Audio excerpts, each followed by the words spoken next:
In the Mahabharata, a story is related that illustrates the inability of anyone to judge an action by the outer form it takes or the result that eventuates.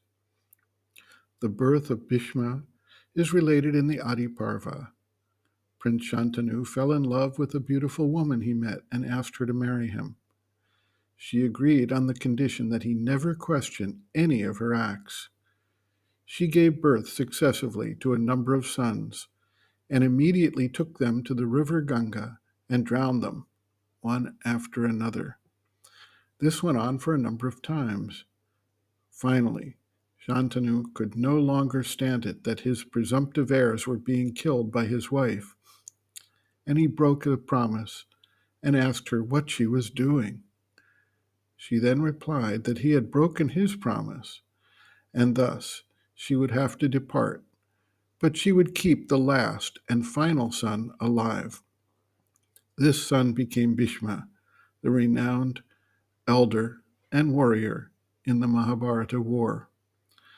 She indicated that she was actually an incarnation of the river Ganga and had taken birth expressly at the request of certain celestial beings, the Vasus, who had been cursed to take a human birth in their former lifetime.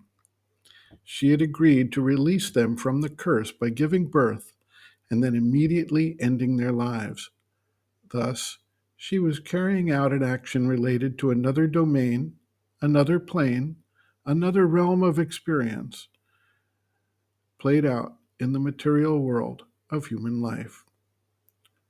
Who among us could have understood such a line of cause and effect that departs so widely from our normal human conceptions about the significance of life on earth? Many things which happen in the world defy direct interpretation from our mental preconceptions. Different cultures hold different values. People grow with vastly different viewpoints and expectations. Our religious beliefs, our educational background, our political and social framework, our familiar circumstances, all go to shape how we see and interpret things. And based on these factors, we seem to have a very narrow view and understanding, which sometimes gets things right, but many times does not. A disciple inquires, are there not accidents which are almost inevitable? I just read of a case cited by an American who had the gift of clairvoyance. A child was playing on a railway track. It was in danger. Suddenly, the witness saw an apparition beside the child, and he breathed a sigh of relief, thinking, the child will be saved. But to his great astonishment, the apparition put its hand over the eyes of the child and threw it in some way under the train. This man was much troubled. He could not understand why a being whom he had taken for a higher being would push a child to its death.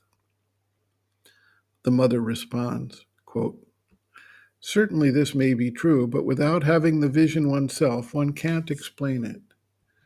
It may be a question of two absolutely different things. Perhaps, indeed, it was its destiny in the sense that it was the end of the life necessary for its psychic being.